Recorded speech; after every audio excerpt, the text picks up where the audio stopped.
Sir आप please यहां से चले जाओ। अब इस दौरान क्या हुआ, निखिल ने कुछ गुम कर दिया?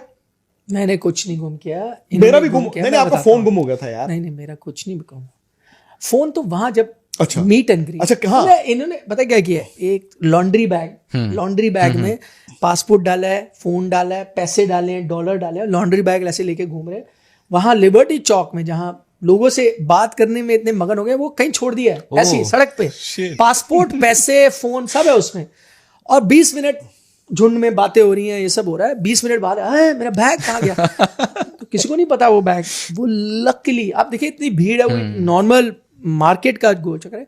एक पुलिस वाले ने देखा होगा ऐसी बैग पड़ा है, तो उसने उठा के अपने पास रख लिया था। तो जब बैग ढूंढने गए तो पुलिस वाले ने, उसको पता नहीं था इनका था, उसने ऐसे रखा था। तो जब पूछा के तो फिर पुलिस वाले ने कहा ये तो नहीं है आपका बैग। उन्होंने कहा तो उसमें सब कुछ है, पासपोर्ट, US डॉलर्स, सामान भी अपना, ये साउंड, ये वो, हाँ माइक, सब कुछ पर मिल गया। फिर हम वहां से निकले। अच्छा अब वो उन्होंने कहा प्लीज आप, एक तो ये टेंशन होगी, उन्होंने कहा प्लीज आप यहां से अब निकल जाओ। और मोहम्मद आमिर का हमने इंटरव्यू लाइनअप किया हुआ सलमान बट की एकेडमी में, तो हमने इंटरव्यू करना। तो पुलिस ने कहा अभी आप यहां से प्लीज निकल जाओ, क्योंकि ये रश हमारे लिए कंट्रोल नहीं होगा, आप थोड़ी देर दोबारा वापस आ जाना। अब वहां चले गए, वो शहर की दूसरी तरफ था, वहां पे हमने डिफेंस में था। हाँ। डिफेंस उसमें मैं बताता हूँ, उसमें ना मुझे हंसी आती है, क्योंकि किसी ने ऐसे कहा कि यार ये डिफेंस एरिया में कैसे चले गए, इंडियन पासपोर्ट है वो। तो इतनी हंसी आई क्योंकि उस एरिया मतलब, और ये तो लोकल्स को पता है, वो इस एरिया का नाम डिफेंस है।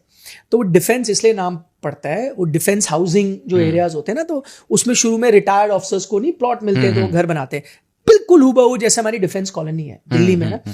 तो अब वो डिफेंस कॉलोनी आर्मी कंटोनमेंट थोड़ी है, वहां शुरू में किसी ऑफिसर्स ने घर बनाया, आज वहां बुटीक्स हैं, बाकी रईस लोग रहते हैं जिनको प्लॉट बना। अब तो सिविलियन एरिया है वो। एक्चुअली जब शुरुआत भी हुई थी 70s 80s में, डेफ कॉल की जब प्लॉट कटे थे, तब भी वो सिविलियन एरिया ही था। वो बस आर्मी के ऑफिसर्स को एट सब्सिडाइज, जैसे अब आपका डिफेंस कॉलोनी है, बिल्कुल वो DHA वो डिफेंस एरिया है, वो सिविलियन एरिया है, वो कंटोनमेंट नहीं है, तो वहां पे कोई भी जा सकता है। तो डिफेंस समझदारी, पढ़े लिखे और कुछ तो फर्क होगा। तो हम जब वहां से फ्री हुए तो हमें वहां पे हो गई शाम, और हमारे 1-2 इंटरव्यूज किसी टीवी चैनल पे जाने का भी हो गया था कुछ ना। नहीं पहले हम गए थे, हमें जाना था समा पे। नहीं वो उस दिन नहीं था, वो अगले दिन था, समा का हमारा। हाँ, नहीं उस दिन भी शाम को कुछ, शाम को हमारा था meet and greet, second day. हाँ, हमने मीट एंड ग्रीट अनाउंस कर दिया, सना थे, उन्होंने अनाउंस कर दिया। तो अब जब वहां से हम फ्री होके आए हैं, 6-7 बज गए, 8 बजे का हमने वो फूड स्ट्रीट पे, मेरे लिए वो स्टोरी ज्यादा इंपॉर्टेंट है ना। बिल्कुल, I want to show people कि लाहौर क्या है, फूड स्ट्रीट क्या है। शम्स ताहिर खान, शम्स भाई हमारे बहुत बड़े फैन है, वो कभी गए नहीं। मुझे उन्होंने कहा कि पाजी आपने अनाउंस किया है, मुझे वीडियो कॉल करना। हमने जाना था मंदिर, हाँ पहले हम गए मंदिर शिवरात्रि, उसके बाद हमने जाना था फूड स्ट्रीट। तो अब मुझे बताओ, मेरे लिए शिवरात्रि की स्टोरी इंपॉर्टेंट नहीं है? मैं खुद दर्शन ना करके आऊं है कि वहां पे गजाफी स्टेडियम की ईंटें चेक करूं, पोल चेक करूं? वो तो तुमने बता ही दिया, आज कुर्सी लग गई, आज लट्टू जल गए, आज फलाना हो गया। ये पता क्या होता है, देखो फिर वही बात है, माइंडसेट की बात है। मैं किसी का कसूर नहीं मानता, ठीक है, हर कोई अपना रोजगार ढूंढ रहा है। बाद में मैंने सुना है कि उस इंसान को, उनमें से एक को, और जो 2-3 पाकिस्तानी वो जर्नलिस्ट हैं सीनियर, उन्होंने कहा कि तू ये जानबूझ के कर रहा है। अपेरेंटली उसने किसी वीडियो में ये भी कर दिया था कि मैं डॉलरों के लिए कर रहा हूं। ठीक है ना। अब मुझे एक बात, इस सोच की बात है, क्या आप इंडिया में इतने बैकवर्ड हो कि आप नहीं ना, एक रिश्ते में आप बिल्कुल कभी ऊपर कभी नीचे होता ही है, वो होता ही होता है। तो हमारा तो ऐसे पैक था, और हम गए अनारकली बाजार, इनको जाना था। उसके बाद शिवरात्रि के बाद हम जब गए वहां, हम उतने अनारकली बाजार सर उतरे हैं, भीड़ा इलाका है वहां पे, मतलब वो जैसे पुराना होता है ना, चप्पलें बिक रही हैं, जीन्स टंगी हुई हैं, वहां पे उतरे हैं यार। वहां पे भी हमने कुछ खाया था, क्रीम रोल खाया था इन्होंने, क्रीम उसकी भी गालियां पड़ी। हाँ। भाई साहब क्रीम रोल वाला आपको पहचान रहा है, आपको वो चप्पल वाला पहचान रहा है, आपको ये दुकान वाला पहचान रहा है, वो दुकान वाला पहचान रहा है। वहां पर पहली बार एक्चुअली मुझे उसी वक्त एहसास हुआ था कि यार ये तो हमें स्टार की तरह ट्रीट कर रहा है। एवरीबडी न्यू योर नेम, हर इंसान को पता था आपका नाम। फोटो खिंचा रहे हैं, चलो ठीक है। एक होता है वो इंडियन क्रिकेट को प्यार करते हैं, और एक इंडियन जर्नलिस्ट के थ्रू वो वैलिडेशन भी चाहते हैं, ठीक है ना। वो क्रिकेटर नहीं गए अनफॉर्चुनेटली, वो हमें मतलब उनको लगता है क्रिकेट कवर करते हैं। वहां से भी हम भागे, हमें भागना पड़ा। जिंदाबाद के नारे लग रहे थे वहां। नहीं वहां वो कहीं और उसके बाद अच्छा। हम वो फूड स्ट्रीट पहुंचे। अब मैंने सनाउल्लाह जो थे उनको कहा यार 200 लोग आ जाएंगे। नहीं हमने शुरू किया था 50 लोगों से, और फूड स्ट्रीट एक हवेली रेस्टोरेंट में उन्होंने रखा हुआ है। हमने कहा 50 लोग आ जाएंगे। उन्होंने कहा 50? हमने कहा अगर 100-200 आ गए ना यार मजा आ जाएगा। वहां पर कम से कम 2000 लोग अंदर थे और 2000 लोग पुलिस वालों ने बाहर रोक दिए। वाह, उनको आने ही नहीं दिया। सर ये कमाई है। बिल्कुल। मैं विराट कोहली नहीं हूं, निखिल रोहित शर्मा नहीं है, हम हो भी नहीं सकते। हम सिंपल जर्नलिस्ट हैं, और उधर भी जर्नलिस्ट हैं और इधर हम हैं।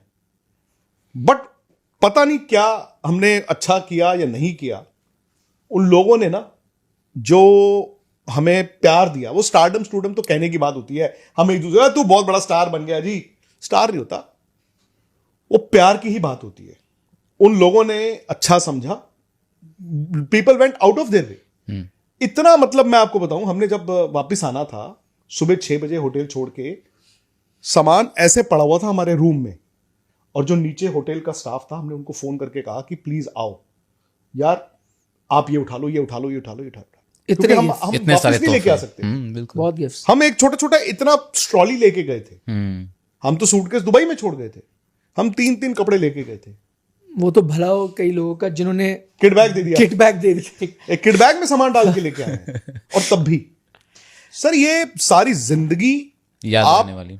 और मैं इसीलिए जो लोग नुक्ताचीनी भी कर रहे थे ना, भले वो इधर कर रहे हो उधर कर रहे हो, दे नीड टू अंडरस्टैंड, जिसको मौका मिलेगा पहली फुर्सत में वो जाएगा। नो डाउट, सीधी सी बात है। इतने सारे तोहफे मिले, प्यार मिला इतना। किसी एक चीज का जिक्र करना तो थोड़ा सा बेमानी होगा, फिर भी मैं चाहूंगा कि आप लोग बताएं कौन सा तोहफा सबसे ज्यादा पसंद आया, कोई जेस्चर जो सबसे ज्यादा पसंद आया। वो मीट एंड ग्रीट में जो जब लोग आए और मतलब सुपरस्टार तो नहीं मैं कहूँगा, लेकिन पहली बार, क्योंकि हम हमेशा वो लोग रहे हैं जो स्टोरी कवर करते हैं ना, तो पहली बार जब आप स्टोरी बने वो अलग एक तरह से फीलिंग थी।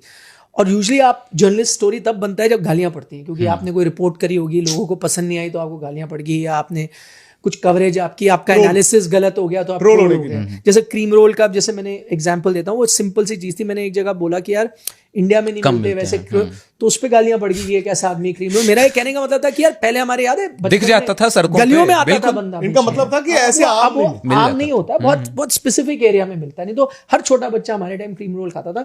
अब बच्चे है वो खाते हैं, वो बहुत सारे बच्चों को पता भी नहीं है क्रीम रोल। अब तो वो क्या खाते हैं, वो किंडर जॉय ये सब खाते हैं ना, तो क्रीम रोल का नहीं, ये कहने का मतलब है। एनीवे, तो वो मीट एंड ग्रीट में जब लोग आए, और जेन्युइनली मुझे इतने लोग मिले जो प्रोग्राम्स देखते हैं, जिन्होंने कई चीज़ों के बारे में बात की कि भाई आपका वो एनालिसिस था या ये था। उसके बाद उन्होंने जानने की कोशिश की, रिपोर्टर्स आपसे सवाल पूछ रहे थे कि भाई क्या अच्छा लगा, क्या मेहमान नवाजी, क्योंकि उनको एक वैलिडेशन चाहिए थी कि भाई इंडिया में क्या है हमारे, and I think they are proud Pakistani, तो वो भी अपनी कंट्री को लेकर प्राउड है। वो चाहते थे कि हमारी कंट्री का इंप्रेशन क्या है इंडिया में, और अगर कोई गलत इंप्रेशन है तो आप क्या इंप्रेशन अब लेके जा रहे हो जहाँ वो। तो वो एक मोमेंट था। लेकिन दो मैं आपको छोटी छोटी चीज़ें बताऊंगा जो मैं उनकी मेहमान नवाजी ना, जैसे इन्होंने सनाउल्लाह की बात की, या हमें या अहमद शहजाद हुए, या बहुत ऐसे लोग मिले, मोहम्मद आमिर, राशिद लतीफ, मोहम्मद यूसुफ, बड़ा ख्याल, अरमला हसन, जिनका इंटरव्यू इतना वायरल हुआ, यहाँ पे उनको फिल्में ऑफर हो गई हैं। नहीं इनका तो यू कैन एक्सपेक्ट, ठीक है ना। बट मैं छोटे छोटे लोग, दो मैं आपको इंसिडेंट बताऊंगा। एक जो मुझे एक ड्राइवर लेके गया था, एक टीवी शो जो इंजी भाई के साथ एक टीवी शो था ना, उसके लिए एक ड्राइवर, जैसे हम लोग भी भेजते हैं किसी को पिक करने, वो ड्राइवर पिक करने आया था मुझे होटल, वो लेके गया, बड़ा ही आम नॉर्मल किस्म का इंसान था। तो मैंने कहा ना, पहला एक डिनर खा चुका था, सेकंड डिनर वहां खाया स्टूडियो शो के बाद। उनके प्रोड्यूसर ने पूरा डिनर था, सकलेन भाई भी थे, सब हमने वैसे ही पेट भरा था, वो डिनर खाया। वो ड्राइवर मुझे रात को 1 बज गए थे जब तक छोड़ने आ रहा था, तो उसने कहा अच्छा अब आप क्या खाएंगे मुझे।